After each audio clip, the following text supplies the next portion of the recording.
Olá, nesse vídeo eu vou comentar para vocês as características clínicas, os exames de imagem e as opções de tratamento que nós temos para a hernia de disco. A hernia de disco ela pode se posicionar em 4 locais na região posterior da vértebra. 1. Na posição central. 2. Uma posição no recesso lateral ou paramediano. 3. Uma hernia posicionada no forame ou uma hernia foraminal, que é por onde sai a raiz do nervo. E 4. Uma hérnia posicionada extraforaminal, ou seja, fora do canal vertebral. Porque eles pegam trajetos mais estreitos por onde passam as raízes dos nervos e acaba repercutindo com mais sintomas presentes. Esses sintomas, eles são repercutidos de 2 formas. Ou uma dor localizada, uma dor cervical ou uma dor lombar, ou sintomas irradiados, que é da onde vem o característico dor do nervo ciático, que é uma compressão das raízes dos nervos da coluna lombar que descem para a perna. Na parte cervical, a gente também tem esses sintomas irradiados que nós chamamos de cervicobraquialgia, ou seja, uma dor cervical que se irradia para os braços. Quando a gente fala de cervicobraquialgia, nós pensamos das raízes dos nervos que saem da região cervical e vão inervar regiões específicas nos braços. É importante frisar que um nervo ele não faz a inervação única de determinada região, pois a gente tem uma mistura, uma divisão das raízes nervosas, mas aquela raiz especificamente ela apresenta uma especificidade maior para determinadas regiões, o que nos facilita o diagnóstico e nos facilita a suspeita do diagnóstico para a identificação dos exames. Na parte do diagnóstico para essas lesões, o primeiro exame que nós vamos sempre realizar é uma radiografia. A radiografia nós esperamos encontrar alterações de desgaste, ou seja, se o disco está desgastado, ele vai perdendo água, ele vai alterando a sua formação e ele automaticamente vai perdendo altura, então a gente vai encontrar um estreitamento entre os corpos das vértebras, ou seja, uma redução do espaço do disco intervertebral na radiografia. É importante deixar claro que na radiografia nós não visualizamos o disco, nós visualizamos o espaço preenchido pelo disco. Então a gente consegue inferir o desgaste do disco através da radiografia. Outras alterações que nós encontramos nas radiografias é o que a gente chama de uma esclerose do platô vertebral, ou seja, as regiões que se articulam com os discos ficam desgastadas e elas acabam formando mais osso, ficando um osso mais branco nessa região. Desgaste dos discos que levam a escorregamentos ou outras alterações como artrose também são visualizadas, mas eu comento sobre esses pontos mais específicos em outro vídeo. Sempre que nós suspeitamos de alterações dos desgastes dos discos, nós vamos acabar realizando uma ressonância magnética. A ressonância magnética é um exame muito mais específico para avaliar essas alterações, sendo que nós conseguimos identificar o posicionamento de eventuais desgastes, ou seja, protusões dos discos, hérnias de disco, as alterações propriamente dos discos e da parte dos platôs vertebrais, onde tem as alterações que nós identificamos inicialmente nas radiografias. Então, basicamente, são 2 exames iniciais que são fundamentais para fazerem parte desse diagnóstico do desgaste do disco. Frente a um quadro de desgaste do disco ou hérnia de disco, uma parte fundamental da avaliação médica é o chamado exame físico ou exame médico realizado no consultório.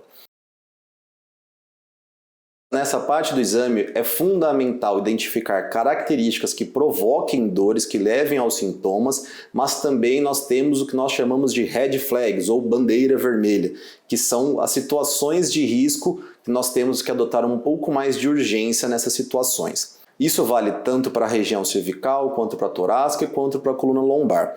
Basicamente são 5 fatores que nos levam a pensar numa situação de urgência. A primeira, febre associada a uma dor na região da coluna.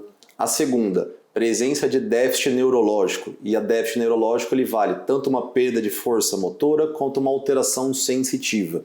Nós temos situações de despertares noturnos, que seriam a terceira bandeira vermelha. A quarta bandeira vermelha, perda de peso não associada a alguma dieta alimentar, e a quinta situação como alterações esfincterianas, ou seja, perda do controle da urina ou perda do controle da parte da evacuação. É importante frisar que o tratamento é baseado nas queixas do paciente, não nas alterações dos exames de imagem. Para se ter uma ideia, 100% dos pacientes com 60 anos ou mais fazendo uma ressonância de coluna, vão identificar alguma alteração. mas nem sempre essa alteração está associada com as queixas clínicas do paciente. Então, no primeiro degrau de tratamento, nós temos medidas medicamentosas, terapias adjuvantes como fisioterapia, RPG, acupuntura, pilates. Essa primeira etapa é a etapa que todos os pacientes vão iniciar o tratamento, obviamente respeitando os sinais de alarme que nós comentamos anteriormente. Essa primeira opção de tratamento, ou seja, esse primeiro degrau do tratamento do paciente, ele envolve medidas para controle da dor, ou seja, ter um alívio para que a gente possa fazer uma boa reabilitação física. O principal objetivo é que a gente tenha um controle dos sintomas de forma geral entre 3 e 6 semanas. Por isso é importante que o paciente tenha uma assiduidade, ou seja, ele tem que realmente fazer um tratamento adequado, sendo o principal objetivo do nosso tratamento que o paciente tenha um alívio da dor a ponto de permitir uma reabilitação adequada e devolver funcionalidade para que ele consiga realizar atividades de lazer ou atividades do dia a dia de uma forma sem desconforto. É importantíssimo que o paciente faça essa primeira etapa de tratamento de uma forma bem adequada, pois o insucesso dessa primeira etapa nos leva a cogitar a sequência de tratamentos e a subir o degrau de tratamento, onde a gente vai começar a pensar sobre um procedimento já mais invasivo, que é chamado de infiltração da coluna. O objetivo da infiltração é atingir um alívio, um controle da dor através de um procedimento realizado com a injeção de uma medicação nas proximidades da coluna nas regiões afetadas.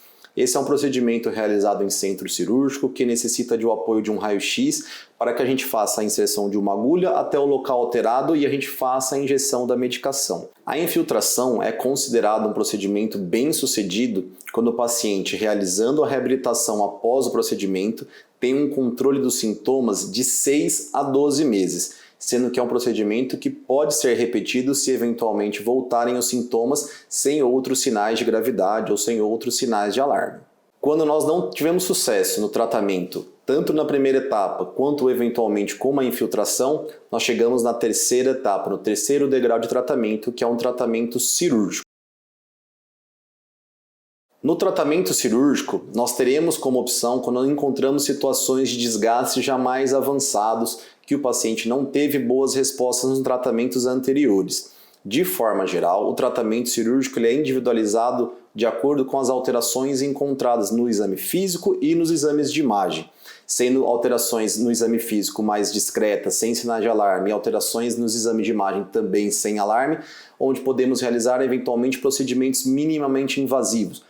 Por exemplo, numa hérnia de disco, há a opção de se realizar uma cirurgia endoscópica para tirar a hérnia de disco. Ao passo que em situações onde temos mais artroses associadas às dores na região lombar ou na cervical, muitas vezes precisaremos lançar mão de um procedimento cirúrgico para se retirar a hérnia de disco ou mesmo para fazer uma artrodese dessa região, ou seja, passar parafuso nas vértebras para estabilizar aquela região que é o foco, é a origem da dor, a fim de controlar os sintomas do paciente. Para cada região da coluna, nós temos opções de tratamento. Na parte da coluna cervical, nós temos opções eventualmente de realizar uma cirurgia por via anterior, ou seja, realizado um corte na frente do pescoço, onde a gente consegue acessar a coluna por essa visão.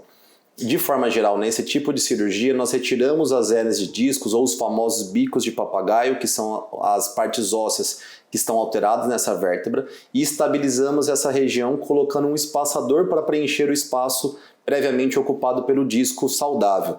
Essa cirurgia pela frente ela tem algumas restrições a depender do número de níveis alterados nessa região, e quando a gente não tem uma boa opção sendo a cirurgia pela via anterior, na cirurgia da coluna cervical também pode ser realizada uma cirurgia por trás, ou seja, uma cirurgia por via posterior. Na coluna lombar, nós também temos essas duas opções de vias, ou uma cirurgia por via anterior, pela parte da barriga, ou uma cirurgia por via posterior na parte da lombar. De forma geral, a cirurgia pela via anterior, a gente usa a mesma via utilizada para uma cesariana, e através da parte lateral do abdômen, ou seja, sem invadir a parte abdominal propriamente dita, onde tem intestino e outros órgãos, nós chegamos à coluna lombar por essa via.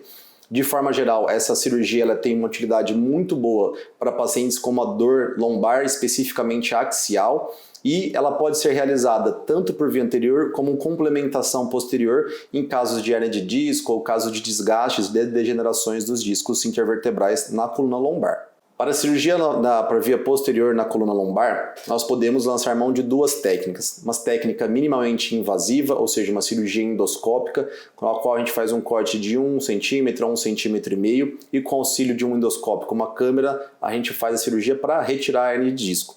De forma geral, quando nós temos alterações de desgastes maiores, nós acabamos utilizando uma via com corte na coluna lombar que varia de 5 a 7 centímetros e é o espaço suficiente para fazer uma cirurgia segura nessa região. Basicamente, esse é um resumo que nós temos das alterações tanto na coluna cervical quanto na coluna lombar sobre a hernia de disco. Espero que vocês possam ter acompanhado o vídeo e esclarecido essas dúvidas nessa parte clínica, sobre as alterações dos exames de imagem e algumas das opções de tratamento. Espero que tenha ajudado vocês nesse esclarecimento. Obrigado.